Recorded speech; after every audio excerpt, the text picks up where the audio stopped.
Hey tens, this is Ellipsis, and today I'll be talking about something a little different than the topics I usually make videos on. So let's get started.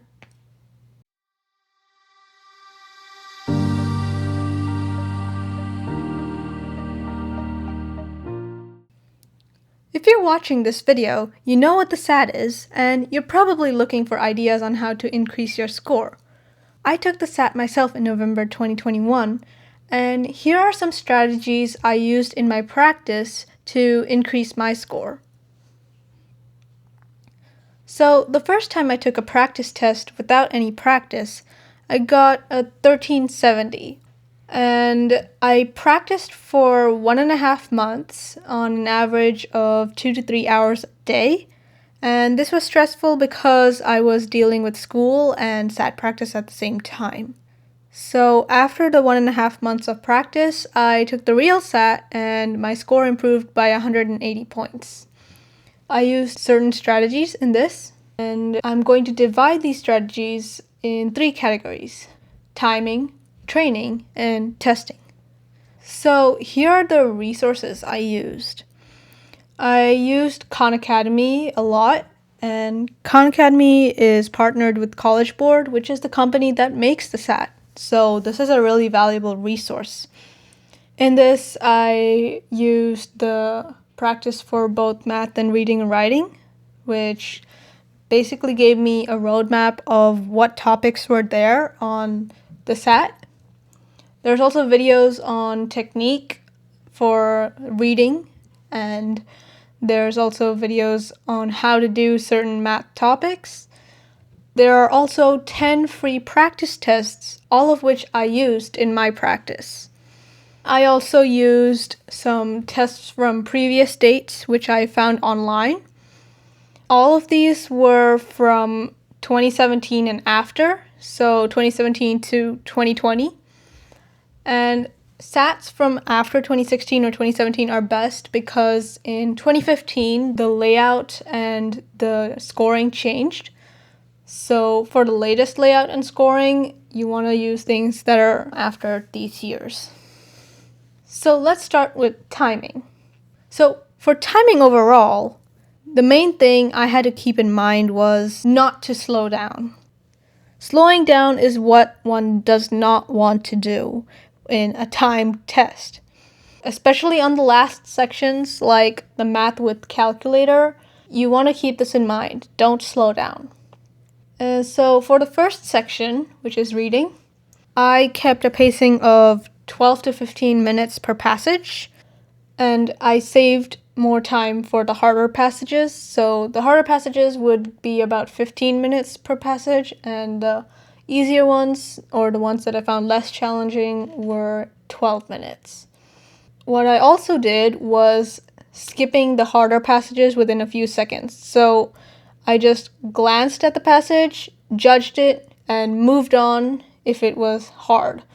And then I returned to it when I was done with the rest of the section.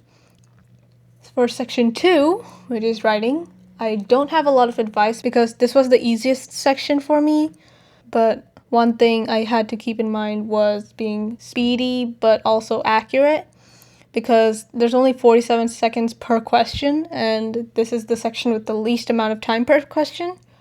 So there's that. And another thing that I found important in my practice was not to skip questions that ask about the whole passage, because those questions, they require you to have an understanding of the whole passage. And so if you skip them, then you have to waste time reading or skimming through the passage again to find your answer. So this is something that I found helpful, and yeah. For section 3, which is math with no calculator, speed but accuracy came into play again, because this is the section with the second least amount of time per question. And one really, really important thing to keep in mind was to read the question properly and understand it.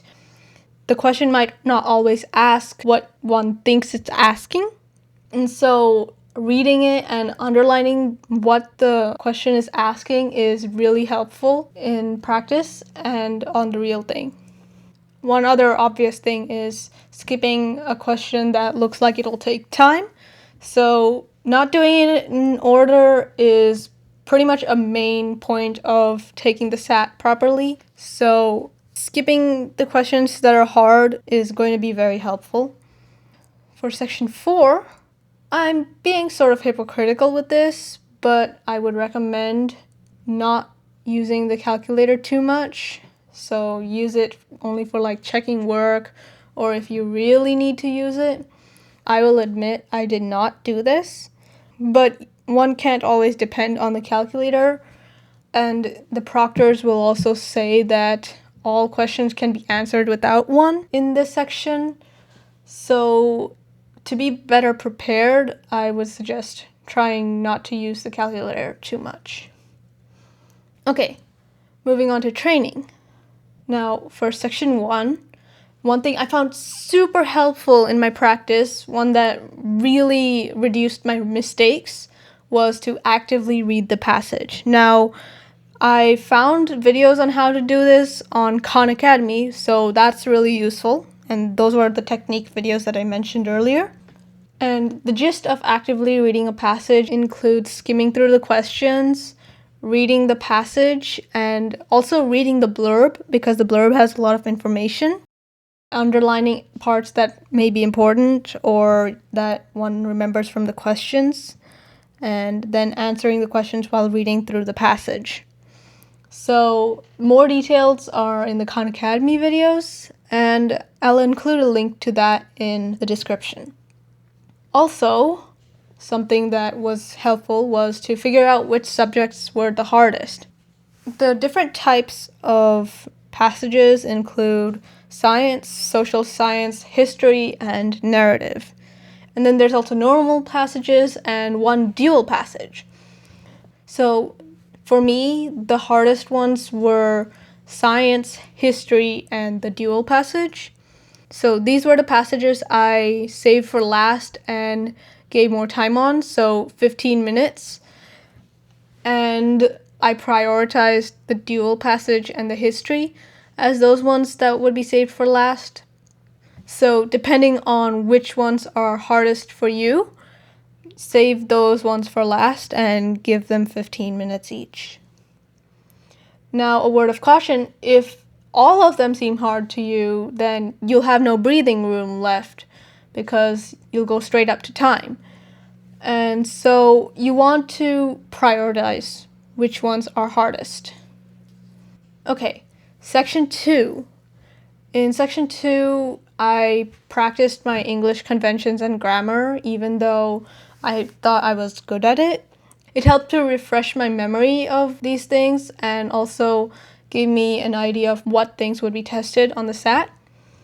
And I would recommend practicing the more complicated ones like syntax, because those ones are more subjective and they're not like words in context or grammatical issues. So syntax includes how to join two sentences together most effectively, and those ones are the harder questions, so I practice those ones more. And one piece of advice that I found on the internet with this was to look at the choices before selecting an answer, because just because it seems right doesn't mean it is right, and the question may not ask what you think it's asking. So I fell into this trap, and on a practice test, there was a question that was asking about parallel structure, but I thought it was asking for what the best conclusion was, and so I got that answer wrong. So look at the choices, and the choices will reveal what the question is asking. And for math, speed but accuracy was once again king in this, but one thing I did was to focus on accuracy before I focused on speed, because speed would come with practice. And so I got familiar with the concept first. I tried to do it accurately. I read the explanations for incorrect answers. This was all Khan Academy practice, so yeah. And once I mastered the topic, then I started focusing on doing them quickly. And the last thing I used to practice were practice tests. Now, something I did with these tests were to take them over 2 days. So I would do reading and writing on one day and math on the other day. And then I would score both of them and see how I did. It was a good benchmark for me, and I could see where I was in my practice. Last thing is testing. So once again, the practice tests were good benchmarks for me, and another thing is that they also helped me get accustomed to a testing environment and get under that pressure of the timed tests and improve on my timing and improve on my ability to implement things fast. So these were crucial to getting accustomed to a testing environment, well, to replicate the actual environment as much as possible. So saving a few hours for the test, taking it in a quiet area, and not using countdown timers. So this was very crucial to my practice.